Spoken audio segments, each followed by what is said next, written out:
Mr. Mayor, I show it is 5:30 p.m. Thank you very much, Madam Clerk.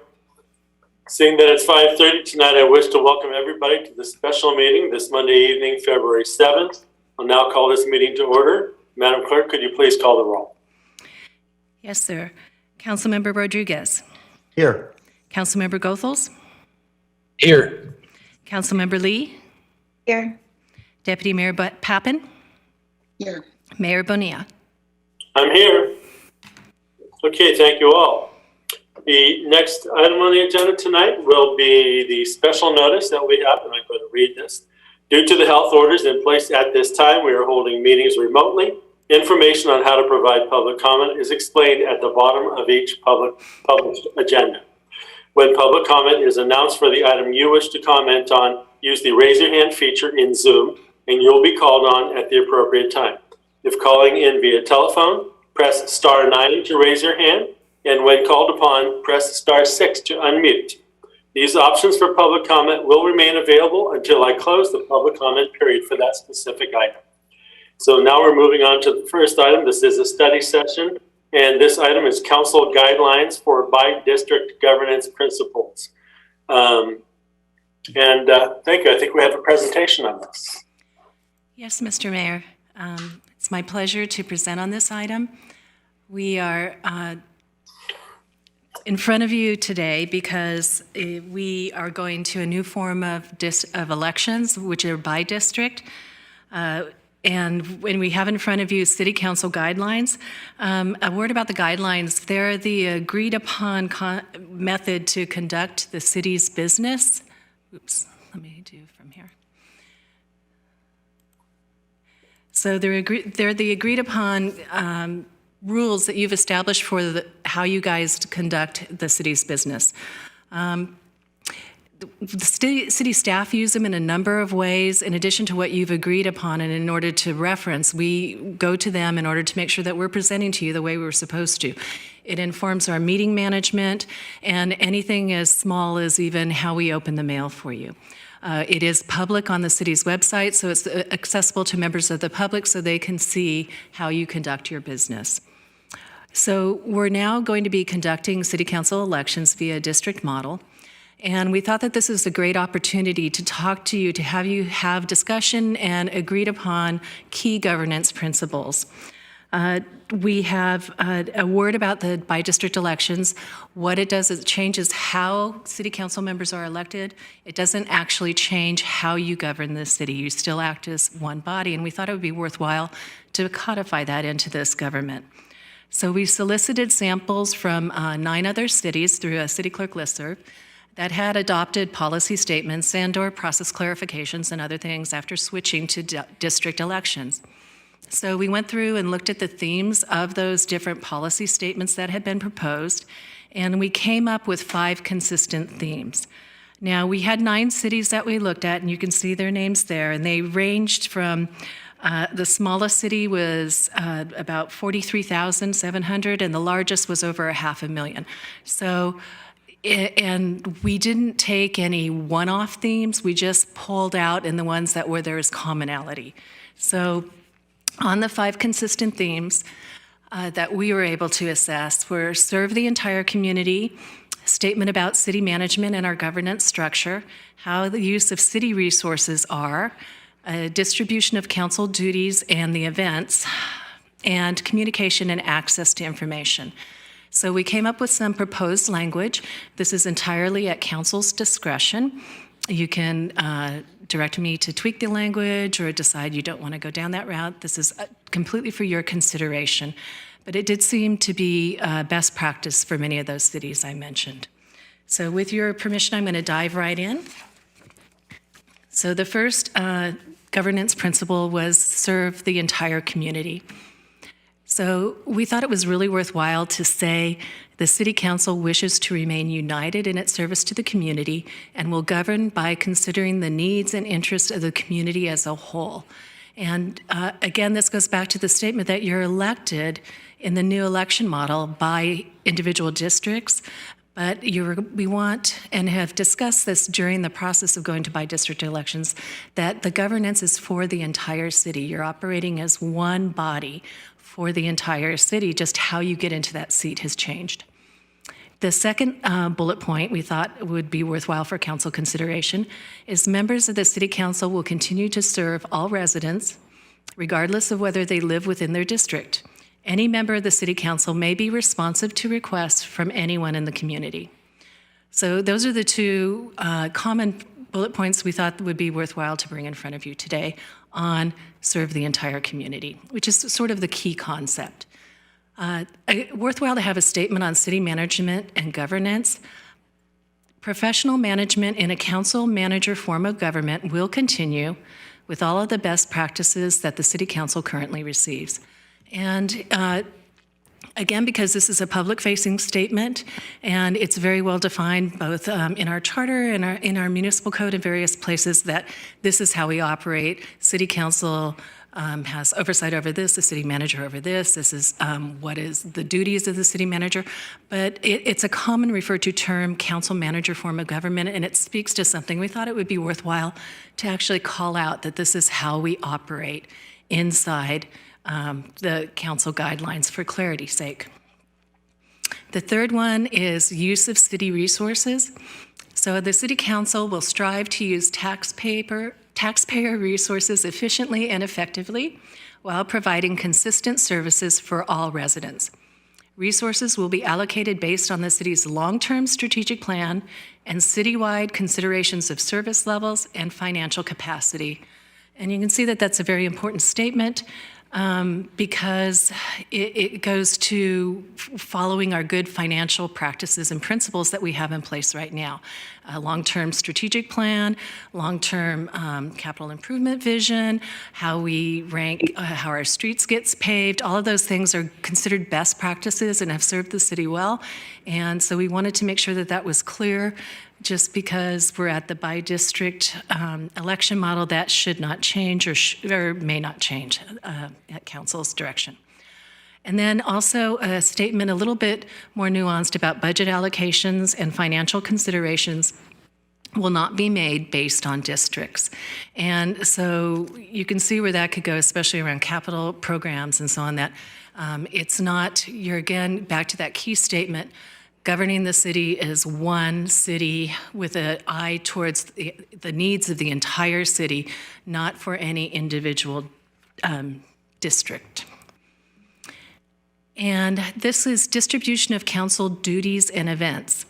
So as you know, we have a very well-established process for our liaison assignments, for how we appoint our board and commission members, how we respond to events and activities, what the mayor's role is. All of those things, we think we've got a pretty solid process of doing, and we thought it was worthwhile to make that statement in the record, perhaps, because we want clarity around the fact that we're going to continue to operate in the same way. And the last one proposed in front of you is about communications and access to information. So the first bullet is council members will have equal access to information. Information necessary for City Council to govern on a citywide basis will be shared with all City Council members. And that's our current practice. It's what we do now. You get a copy of everything that we share. If someone asks questions, all council members get it. Communication, and so we want to just put again in the guidelines that this is how we're going to operate. Communication resources will be provided on a citywide basis and program level basis, not on a district basis. And so that has to do with the fact that we do citywide mailers, and we think that that's still a worthwhile and best practice and approach to both funding and also outreach. Again, back to that key principle of we represent the entire city. So there may be principles that we had not sussed out that is important for the city of San Mateo, and we'd like for you to let us know if there's anything we've missed there. And that is, now I'm ready for any feedback if you'd like us to proceed with bringing these up for the City Council in the council guidelines.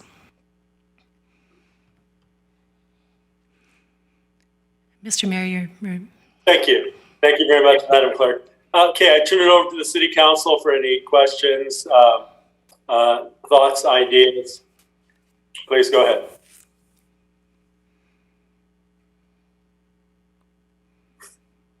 Okay, it looks like I'm seeing none. In that case, Can I jump in real quick? yes, please go ahead. Rick, I just want to, Mr. Mayor, I just want to mention that our city clerk is fantastic and wonderful. And this is one of the many reasons why.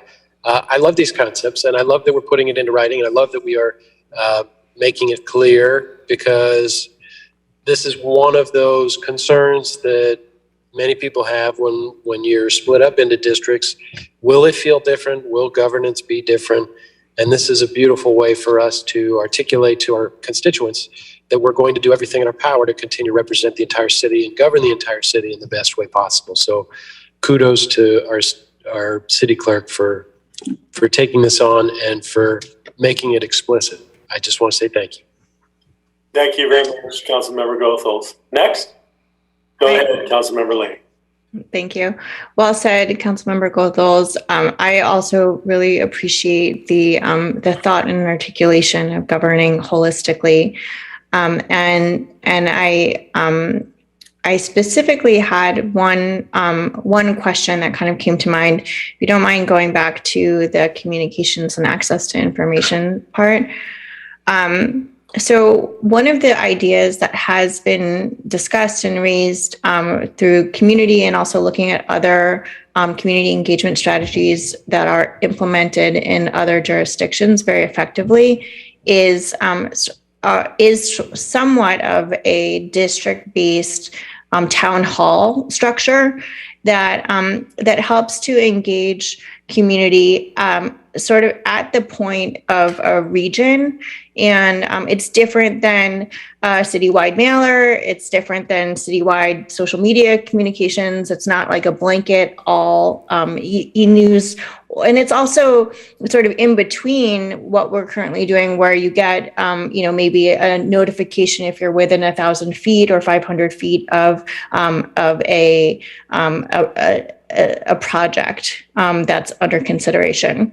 It's sort of in the middle, and I just hesitate to add this clause, which looks like it would prohibit us from even considering taking on a communication strategy that I think could be effective and worth looking into. So I would wholesale agree to every other suggestion, but this one I think would take a potential engagement strategy that could really benefit and fill a needed gap in community engagement, communications.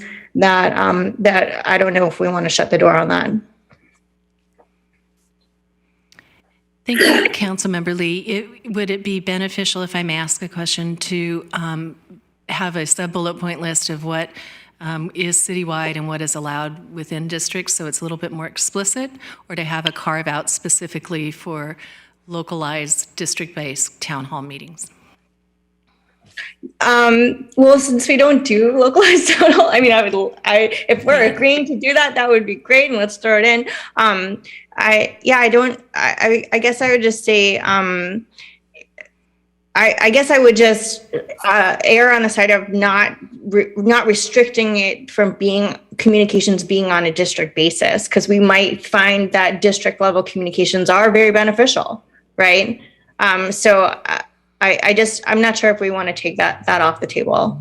So I would just say, communication resources would be provided on a citywide program level basis, and with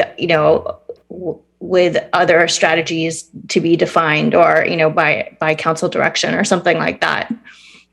Okay, thank you for the clarification.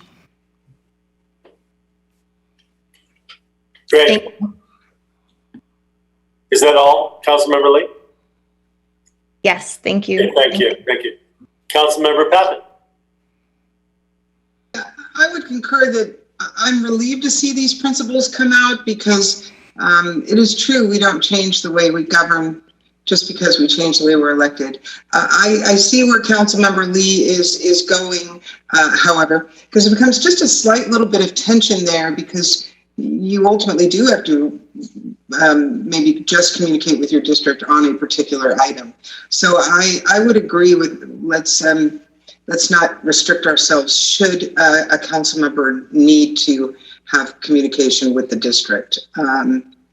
So I appreciate that nuance, just so you know. But it goes without saying, but I'm glad we're saying it, that we continue to serve on a citywide basis. So I appreciate it. Thank you for the work. Thank you very much, Councilmember or Deputy Mayor Pappen. And now, Councilmember Rodriguez. Thank you, Mr. Mayor. I guess I have a follow-up question with Councilmember Lee's concern.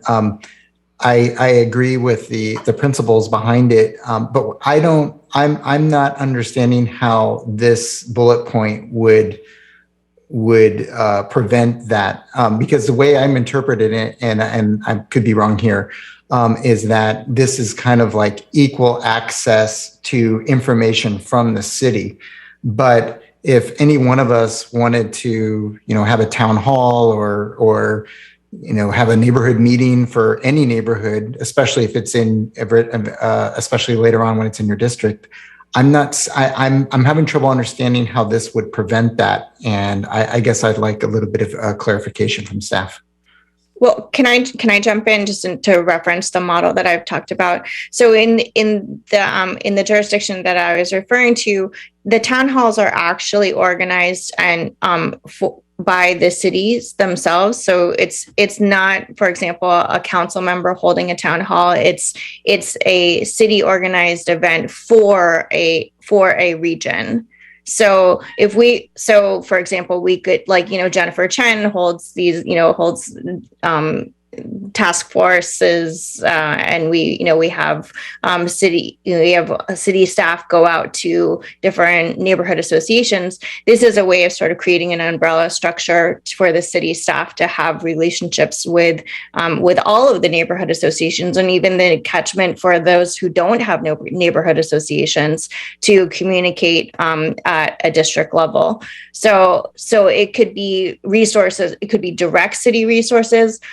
It could be resources, a channel that council members plug into, or that the community organizations also kind of roll up into. So I maybe it's more like communication resources are distributed equitably across all districts. Maybe that's another way to approach the language, which would achieve the same thing. Something like if there was, so for example, there'd be X number of these per year, but at least one per district or something like that, but not like 5 in one district and 0 in another district. Yes, exactly. Well, are those your questions, Eric, or is there more? Well, I know that our city manager had his hand up when I was talking. I'd love to hear what he had to say. Yeah, I think just kind of echoing what Councilmember Lee said, I don't think there would be anything that would preclude a council member, the deputy mayor, or the mayor from holding an event within their district. I think it becomes an issue of which city resources are involved, when it's appropriate for them to be involved, and how do you do that equitably across all of council so that everyone's on an even playing field with city resources. Yeah. So, I definitely want to make sure we have public comment here, but I love the idea. I love the principle that we need to make sure that this might need to happen. You're frozen, Eric.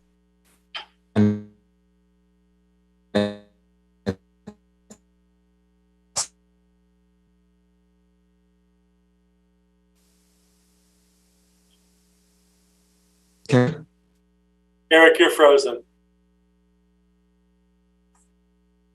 You might want to try stopping. Can you hear me now? Yeah, we can. You might want to try stopping your video.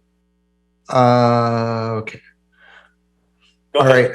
What I was just saying is that I really I like I like the principle of this because I can see where this need could arise, and I also think it makes sense to have something where it's going to be equitably distributed across all the districts. So anyway, kind of parroting what Councilmember Lee just said, and that's it. That's it for me. Thanks. Thank you, Eric. I just want to add that in general, I have no problem with what Councilmember Lee has suggested.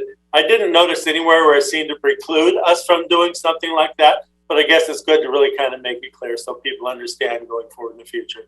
And so with that said, I want to open it up to public comment.